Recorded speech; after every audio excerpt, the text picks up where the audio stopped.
The newsroom, where untold story is revealed. Omubaka Daudi David Kabanda omwami owa Kasanda district avuddeyo n'agenda maaso n'okubeera nga agamba nti abakulembeze abamu bafuuka ba blogger aboogezi abagenda maaso n'okubeera nga babuukabuukira ku buli nsonga gye baba balabye nga nno abakulembeze gwanokoddeyo Katikkiro wa Buganda Charles Peter Mayiga ng'agamba nti ono emyaka 5 emabega yavayo n'ategeeza nti ekitongole kineno ekigenda maaso n'okubeera nga kikwasaganya emmwanyi tekirina mugaso gwe kikoze era tekisobola kubeera nga kirondoola balimi ba mmwanyi mu ggwanga lyonna. Ono nno wagenda maaso n'okubeera nga wagendedde maaso n'okubeera nga ategeeza nti ate saawa eno alya ebigambo bye era ngenda beera nga nkuwa ebigambo byo kakati nno Fullfigure atabukidde abaganda n'obuganda n'agamba nti mwali wanga abantu bavuma Ssaabasajja Kabaka okubeera nga bamutuusawo kati mulaba Anita Amongi kye yakoze kye kinene ennyo. Mathias Mpuuga Nsamba wono agenze maaso n'okubeera nga awagira ekikolwa Anita Amongi kye yakoze era n'abaako ebigambo byasazaamu naddala ebyo His Excellency Robert Kyagulanyi Ssentamu ze yagenze maaso n'okubeera nga akoonako ensonga olunaku olw'eggulo. Beyond the newsroom nzedde yakutuusaako ensonga zino nkusaba n'obwombeefu bw'ekika ekya waggulu video soko jimpereka like muganda wange etambulire ddala etuuke na ku buli muntu yenna ali eyatera nkusaba n'obwombeefu bw'ekika ekya waggulu gwe asoose okubeera nga olaba video eno olunaku olwaleero subscribinga ku mukutu guno otwegatteko mu butongole tubeera ate nga tutambuza ensonga butereevu. Eddoboozi lyange si ddungi naye nja kubeera ntereera ate ensonga tuzikwasaganyise ddala amalidadi sana awo wennyini katandike ne video eno tusooke tugiweeyoko akadde tuwulirize ku bigambo bya Nakangobi Jennifer Fullfigure.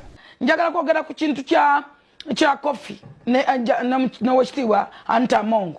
Njagala kwogera ku baganda bakazi mwene basajjamu abayambadde obukanzukanzu n'ebyo ebigomesi ne mugenda ku parliament bumwekalakasa mulega emberebere mulekeraawo okutijja okweta daivazo n'akajanja akatijjukano. Please mwewumuze ko mutuleko wansi bakazi mwena ddala abaganda. Tubadde wano nga Ssaabasajja Kabaka omwana yavuma Ssaabasajja Kabaka psychologically Kabaka oyo mwana yarwaza Kabaka. Abantu bavumye Kabaka nga temuvaayo mwabayita abaganda. Okusinzira ku Fullfigure ebigambo bye byonna byayogera biraga nga nti speaker tewaliiwo nsobi yagenze maaso nakubeera nga akolebwa nga alaga nti abaganda fene ensonga twagenze maaso nakubeera nga tugisusa oba okubeera nga tugisusuuta. Kyengenda okubeera nga nkulekera naawe oteeke mu comment section. Kakati trying to destroy the country and saying Anita must resign. Resign and go where? I am still Ebuvanjuba nebugwanjuba ewaka wasigala we wasinga. Beyond the newsroom gwe mukutu ogukuleetera ekyo ekisinga katiranga naffe ng'oyita ku noti 771 44 53 ne noti 744 26 45 na bino bikulu tetulanga bafere tetulanga basawo ba kinnansi n'abagwa mu koowa eryo mwebale kutuwagira. Thank you. Wono omubaka wa Kasanda Daudi David Kabanda era nga ono nno y'omu ku abo ababadde bagenda mu maaso n'okubeera nga badeeta PLU oba Patriotic League of Uganda era nga y'omu ku abo abakungu ababaddewo naye nga musajja muna NRM afuddeyo n'ategeeza nti Katikkiro Charles Peter Mayiga ye musajja alya ebigambo bye kazanyiikirizi oba gwayise blogger nti ebigambo byagenda maaso n'okubeera nga ayogera tabinywererako ng'agamba nti CDA yagenda maaso n'okubeera nga ebeerawo n'agamba nti ng'alaga nti terina mugaso naye ate olwedde essaawa eno gavumenti wesazeewo okubeera nga ekigatta okubeera nga egisa mu Ministry of Agriculture avuddeyo okubeera nga ayogera ebigambo bingi. Kankuwa ebigambo bya Kabanda David obiwulirize. Tulina abakulembeze abaafuuka ba bulooga nga leero ayogera kino leero ayogera kirala okusinziira engeri gy'omulabyemu nga mukulembeze naye nga yafuuka bulooga. Katikkiro wa Buganda yennyini Mukuuma Ddamula emyaka 5 egiyise emabega yavaayo n'agamba UCD tegenda kukola kuyamba bantu era ekyo ekitongole kifu nnyo mu bigambo bya Katikkiro n'avaayo n'agamba n'okugamba nti bano ba extension workers extension workers agriculture started government bebeteekamu amaanyi kubanga UCDA tayina budde bugenda kutuuka ku mulimi wa wansi kumulaga nti ekinnya bakikola bakisimba bwe bati yeka bagisimamu ebinnya bwe biti mu bigambo bye bya Katikkiro eddoboozi ndirina ne video njirimu nagitadde ku mukutu gwange gwa X yavaayo n'agamba nti UCDA erituuka ddi ku muntu alina ekyalo kyeyogedde 5 years ago naga erituuka ddi ku muntu gundi ICO yeyambako ebitongole by'ensi yonna eby'emmwanyi okunoonyeza ebitongole obutale UCDA yavaamu mu katale k'ensi yonna tekyali era Katikkiro n'abayombesa nnyo n'agamba nabadde Stockholm nensanga we mmwanyiza e Rwanda nensanga we mmwanyizaawa nensanga we mmwanyiza mwe mwaddawa tuwadde zijjo nga tugenda mu kalulu omulimu gwabwe kuwandiika balimi Katikkiro wa Buganda yavaayo n'agamba nti nno twawulidde bagenda kuwandiika abalimi tetugenda kubikkiriza ebyo by'okuwandiisa abalimi kyokka gwe mulimu gwabwe waayitawo ebbanga lya mwaka gumu Katikkiro n'agamba nti omulimu guno tugukoze nga UCDA emaze okukyala emmengo tugukoze ne UCDA okumala emyaka 7 emyaka 5 yagamba UCDA terina mugaso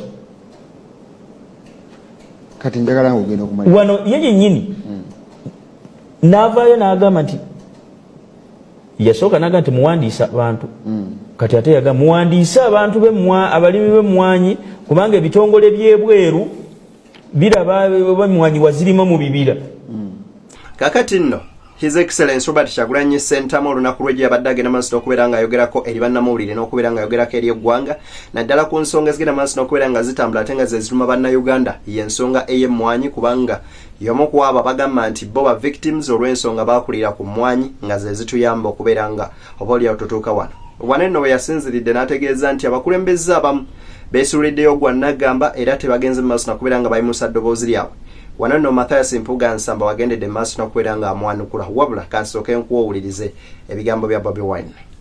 Anita Amongo ebigambo byayogedde si bigambo bye ebigambo bya Museveni naye okusingira ddala bigambo byabo bakwano ba Anita Amongo. Lwaki ngamba bigambo byabwe? Mwabalabyeko mu parliament ng'ensonga eyo enkulu ennyo ekwata ku bantu be bagamba nti babagala nnyo mwabalabyeko. Mwabawulizaako kibeewunyisa ne mu ngeri eno lwakuba ensonyi zikyali nnyingi naye jja balaba nga bavuddeyo n'abalala batandise dde okuvaayo okubikkirira Anita Amongo mujja balaba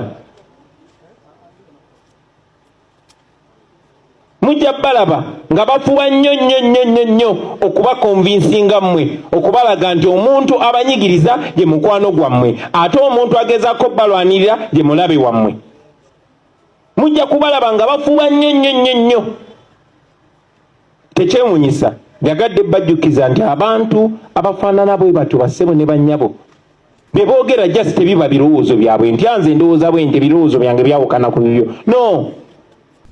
Kakati no Mathias Mpuuga Nsamba avuddeyo n'agenda maaso n'okubeera ng'ategeeza nti bo okusirika kwabwe baali bawa ababaka ngaba Geoffrey Lutaya omwaganye okubeera nga bateesa ng'agamba nti bo ba junior MPs babadde tebafuna budde buteesa wabula kaneeno kabadde kaseera kaabwe okugenda maaso n'okubeera nga bayimusa eddoboozi lyabwe n'abantu abali eyo abalonzi bamanye nti twasindika ababaka so si basekibote kubeera nga beetulira bwetulizi eyo ebigambo bya Mathias Mpuuga Nsamba bibyo kambikuwe obiwulire.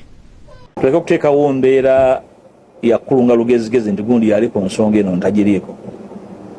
Bwe tunaatuwuliziganyizza ensonga ezimu tuteeka kubanga tuli ba mukwano zikolako tezeetaaga mukwano zeetaaga kutegeera na kufumiitiriza nti kino kyekituufu ekyokukola. Ebirowoozo byange ku nsonga eno nabiwaddira nga bwe nayogedde ku nsonga ya peneti oba oliawo singa saaliwo mu budde obwo singa emboozi y'emmwanyi ndala. Ekirala bwe tutulako wansi abamu ku ffe kiwana omukisa n'ababaka abalala okubaako bye boogera. Parliament si yange nzekka tuli ababaka 5 olaba ababaka atafunanga mukisa kulabibwa sipiika. Ensonga ng'eno erimu ebbugumu bwejja kikulu ba senior okubeerawo okulambika ba junior naye ne ba junior okuweebwa omukisa ebirowoozo byabwe okuvaayo temuwulirangako ababaka abagamba nti basiikiriza. So n'olwekyo nakyo kikulu ne boogera naye naffe tujja kufuna omukisa gwaffe okwogera ate bwe kinaagenda ku ddaala ery'okuteesa ku biiru yennyini close by close, there's a space ya buli muntu. Tujja kuwa ebirowoozo byaffe, naye nga ndi mwetegefu okukolagana buli muntu yenna agamba nti etteeka liwummule. Nga bwe ŋŋambye tewali kuteesa kugenda liteesebwako ligenda kulifuula ddungi, kubanga enkola n'entambula gye yatambuddemu n'ebigambo ebyavuddemu, buli muntu ng'asonga munno olunwe. Gwe sipiika oyogera ku bintu by'amawanga si bya butegeevu ebyo, si bwe bukulembeze. Obukulembeze butegeeza nti bwe mutuuka ku mbeera eyawuzaamu eggwanga, you slow down, be reasonable. Kubanga we are a divided country. This country is highly divided. Eggwanga lyeyawuddemu nnyo ku mbeera ey'ebyobufuzi, ey'ebyenfuna, ey'amawanga, ey'amadiini, n'emyaka, n'obuwanvu, ne sayizi. Tetwagala kwongerako birala. Ndowooza abakulembeze obuvunaanyizibwa bwaffe busingako owabatugoberera. Njagala buli mukulembeze alinnyise levo y'obuvunaanyizibwa bwe ajaawule ku oyo gwakulembera. Kakati nno omubaka amanyikiddwako nga Muwanga Kivumbi wuno ng'akunnyonnyola butya gavumenti eno wegenzi maaso n'okubeera ng'efutyankamu ebirime ebimu n'ebintu ebivaamu ensimbi, ng'agamba nti era ky'ekikolwa kye kimu kye baleese ne ku mmwanyi bagende maaso n'okubeera nga bazidibaga nga bwolaba pamba bwe baamukola n'ebirime ebirala bwe bagenda maaso n'okubeera nga bagenda maaso n'okuba nga babitattana. Omusajja mukulu ono Muwanga Kivumbi ebigambo bye bibadde biwanvu, naye nkusaba tubiwa akadde tubiwulirize. Giri emyaka ebiri egya Bedi Bwanika esatu ebyo bibye etaano ebyo bibye fe position ya kokasi erikiria ekyesimu nze Muwanga Kivumbi nsubira ne President General Museveni enamba yange tagiina. Twali twegayirira bannange tubonaabona twegayirira sipiika ku makyago tutegeere tuleme kugenda mu parliament kulwana n'enkunga ababaka ba parliament bonna abaataagala mmwanyi tugende tusinkane sipiika. Bwe tuba twali twogera ne sipiika naga nti ngamba tegedde nnyo, nga mulabika muli batuufu nnyo, ensonga zammwe ngeze ez'amagezi, ensonga zammwe nga eza common sense, naye n'ensonga pulezidenti yagintuma nze sisobola gibasalirawo. Mu ngeri y'olukwesikwesi n'akwata essimu nga tuli mu miitingi awo n'ababaka bonna n'akubira pulezidenti nti amubuulire bitwogedde, oba teyabimubuulira bulungi nabanga tabitegedde bulungi, naye mukazi wattu oluvannyuma naga nti kale ne kyamaani atwala abaana ababaka waali yogera naye ng'atuteze obukodyo bubiri. Bwe tugaana okwogera ne General Museveni ajja kugamba nti ffe twava abantu ffe twawaayo emmwanyi twagaana okwogera ne pulezidenti. Ne mugakale nze ndi musajja ate oyo agenda kunkola ki? N'agimpa n'antandika mu ngeri etali ya bulijjo. N'agamba gwe omaze ebbanga lyonna ng'oli mutuju nga nkunoonya. N'agamba nti kakati gwe oli eyo musiriwaza abantu, mwonoona abantu, musiga bukyayi bw'amawanga, n'ayombera eddakiika naye musajja gwe. N'enkola eyaffe ey'obufirika omuntu gw'otamanyi osooka n'okola ki? N'omubuuzaako. Naye kale nze yakuzibwa obulungi kankutoolera essalaamu kamuguze ku mpisa.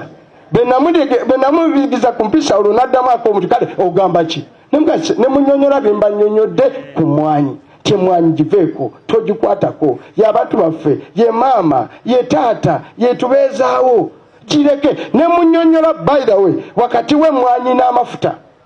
Ne mugamba gana amafuta kwoteeredde ebitongole National Oil Company bisaawe ebiki senga tugasima okumala emyaka 25 tugenda kufuna billion US dollars 22 ebyo biri mu ndagaano.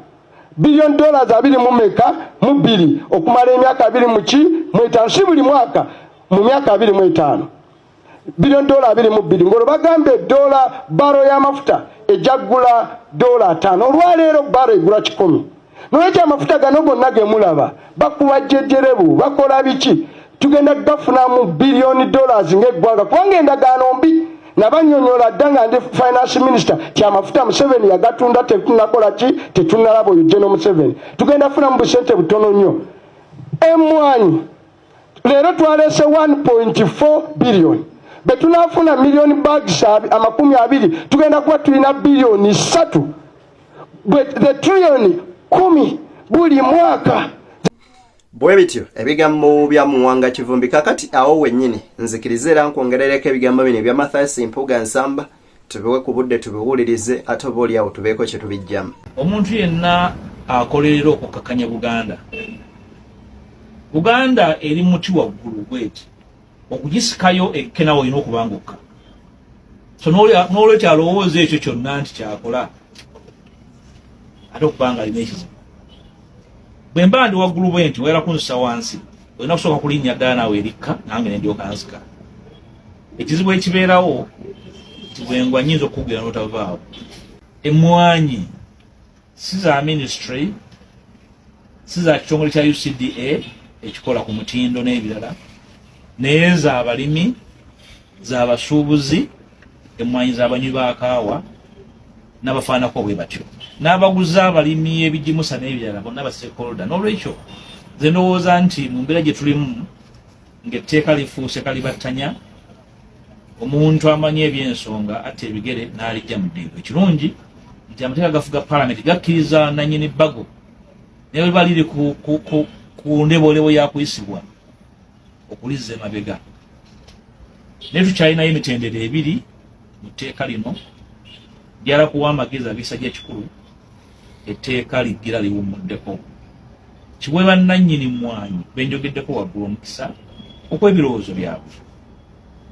Ekyokugamba obugambi nti ekitongole kikaliira tekiira mugaso ndowooza ensonga temala. Tuli Beyond the Newsroom gwe mukutu nze Deni nkusaba soko subscribing muganda wange yatakatwegatako omulundi gonga gwe gusoose okubeera nga ate ondaba mu ngeri y'emu nawe ali eyo nga weetaaza okulanga naffe tukubireko okusimu zaffe wezyawo wansi ku screen tujja genda maaso n'okubeera nga tukwasaganya business butereevu ate era ku mukutu guno. Nzikiriza nkulekereyo akatambi kano okalabe ate era nkusiibule. Tugenda kuba nga tukola ki nga tufuna mu myaka 25 emmwanyi ejja kubeerese bilioni 75. N'ekyo diiru y'emmwanyi esinga ey'amafuta ogenda owala. Kyova olaba areese Rwabogo, areese simanyi Inspire Uganda, agiwadde Abachina, Peneti twamugobesa bugobesi. Mujjukire Peneti mu nsonda wali waki waali. Ssaabasajja Kabaka awangaale ne mugamba twale eri ku ebintu byo tubiwulidde tukutegedde. Katonda omulungi ono atalya nguzi. Laba omukongozi we anite bwavaayo n'atunnyonnyola bulungi ekyama ekiri emabega kyatagetinga Baganda. Bagaliza bye munjagaliza tusinkana ate mu mboozi zaffe eziddirira atakumira mpeera agende maaso n'okubeera nga abankuumira.